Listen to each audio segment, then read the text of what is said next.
एक तरफ मध्य प्रदेश सरकार लगातार सरकारी भर्तियों को जल्द से जल्द पूरा करने की बात कर रही है। सीएम मोहन यादव खुद कई बार अटकी हुई भर्तियों को जल्द पूरा करने की बात करते सुनाई देते हैं। जब सीएम अटकी हुई भर्तियों को जल्द पूरा करने की बात करते हैं तो युवाओं के मन में ये उम्मीद जागती है कि जब सीएम साहब कह रहे हैं तो शायद भर्ती पूरी हो ही जाएगी।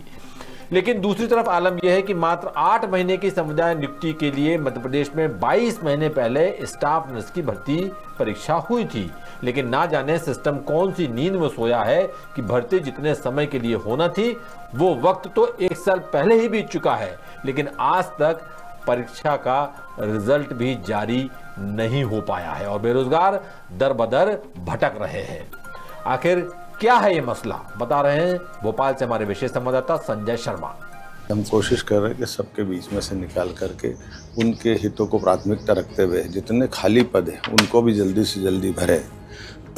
मुझे संतोष है कि हमने अपना भर्ती अभियान जो चलाया हुआ है, एक एक विभाग की समीक्षा करते हुए एक एक पद पे अधिकांश लोगों को मौका मिले। पीएससी की भी पिछली पेंडिंग सारी निपटाने का प्रयास कर रहे हैं। मध्य प्रदेश के मुख्यमंत्री डॉक्टर मोहन यादव का ये बयान 22 अप्रैल का है, जब वो अटकी हुई भर्तियों को जल्द पूरा करने की बात करते सुनाई दिए थे।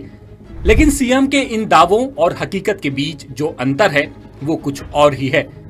प्रदेश के मुखिया की घोषणाओं पर सरकार की मशीनरी कुंडली मार कर बैठी है।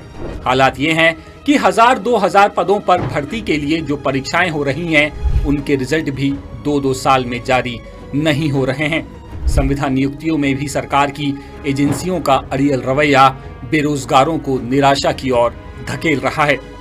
सरकार की मशीनरी कैसे युवाओं को भटका रही है, इसका एक उदाहरण राष्ट्रीय स्वास्थ्य मिशन के तहत स्टाफ नर्स की संविदा नियुक्ति भी बन गई है। प्रदेश की स्वास्थ्य इकाइयों में नर्सिंग स्टाफ की कमी को दूर करने के लिए 2 जून 2023 को NHM यानी राष्ट्रीय स्वास्थ्य मिशन ने स्टाफ नर्स की भर्ती निकाली थी।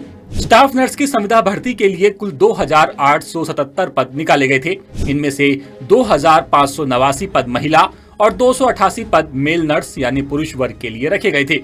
BSc नर्सिंग, जनरल नर्सिंग की डिग्री के साथ ही नर्सिंग काउंसिल में रजिस्टर्ड अभ्यर्थी इस भर्ती के लिए एलिजिबल थे और भर्ती के लिए अभ्यर्थियों ने MP ऑनलाइन के माध्यम से आवेदन किया था। रोजगार के मामले और भर्ती प्रक्रिया में सरकारी सिस्टम कितना लचर है कि 2 जून 2023 को राष्ट्रीय स्वास्थ्य मिशन ने जो संविदा भर्ती का इश्तेहार निकाला था, उसमें नियुक्ति के अनुबंध यानी कॉन्ट्रैक्ट का टाइम 31 मार्च 2024 था। यानी इन नर्सों की भर्ती 31 मार्च 2024 तक के लिए होनी थी। लेकिन सिस्टम ने इन बेरोजगारों के साथ ऐसा मजाक किया कि कॉन्ट्रैक्ट पीरियड बीत गया पर आज तक इन पदों पर भर्ती ही ना हो सकी। 2 जून को इश्तेहार जारी करने के बाद आवेदन बुलाए गए और 31 अगस्त को परीक्षा ली गई। यानी सिर्फ 8 महीने की संविदा नियुक्ति के 2877 पदों के लिए ये परीक्षा हुई और रिजल्ट 22 महीने बाद तक नहीं आया। अब रोजगार के लिए परेशान अभ्यर्थी 22 महीने से भटक रहे हैं। इनमें से सैकड़ों तो NHM के ऑफिस के चक्कर लगा चुके हैं और हजारों अभ्यर्थी आए दिन टेलीफोन पर अधिकारियों से रिजल्ट की गुहार लगा रहे हैं। हालांकि अब तक NHM का कोई भी अधिकारी उन्हें संतोषजनक जवाब नहीं दे सका है। 2023 में NHM स्टाफ नर्स की वैकेंसी निकाली गई थी, जिसका एग्जाम 31 अगस्त 2023 को करा लिया गया था। उस एग्ज़ाम को अभी 20 मंथ हो चुके हैं, अभी तक उसकी कोई इन्फॉर्मेशन नहीं है, ना ही MP NHM ने उसका रिजल्ट दिया है। तो MP NHM से एक रिक्वेस्ट है कि जो भी exam MP NHM staff nurse का कराया गया था उसका रिजल्ट देने की कृपा करे या उसकी कोई इन्फॉर्मेशन दे, क्योंकि जो नर्सिंग स्टूडेंट होते हैं सारे मिडिल क्लास फैमिली से ही बिलोंग करते हैं। बहुत मुश्किल से पढ़ाई करते हैं बच्चे, कैसे कैसे पैसे करके, तो गवर्नमेंट उनके फ्यूचर के साथ खिलवाड़ ना करें। बता दें कि स्टाफ नर्स के संविदा पदों पर नियुक्ति के लिए न सिर्फ प्रदेश बल्कि दूसरे राज्यों से भी हजारों अभ्यर्थी शामिल हुए थे। अब ये अभ्यर्थी संविदा भर्ती के परीक्षा रिजल्ट को लेकर NHM के अधिकारियों की अनसुनी से परेशान होकर सरकार के मुखिया डॉक्टर मोहन यादव से भी सवाल कर रहे हैं। सोशल मीडिया अकाउंट पर CM से गुहार लगाते हुए ये अभ्यर्थी लिखते हैं कि हमारे रिजल्ट जारी किए जाएं। महोदय जी, हमारे फ्यूचर पर ध्यान दीजिए।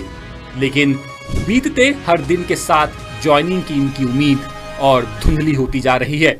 लेटेस्ट, इन्वेस्टिगेटिव और इन डेप्थ खबरें देखने के लिए ज्वाइन कीजिए 10 सूत्र का WhatsApp चैनल, सब्सक्राइब कीजिए YouTube चैनल लाइक कीजिए फेसबुक पेज और पढ़ते रहिए वेबसाइट www.dasudr.com।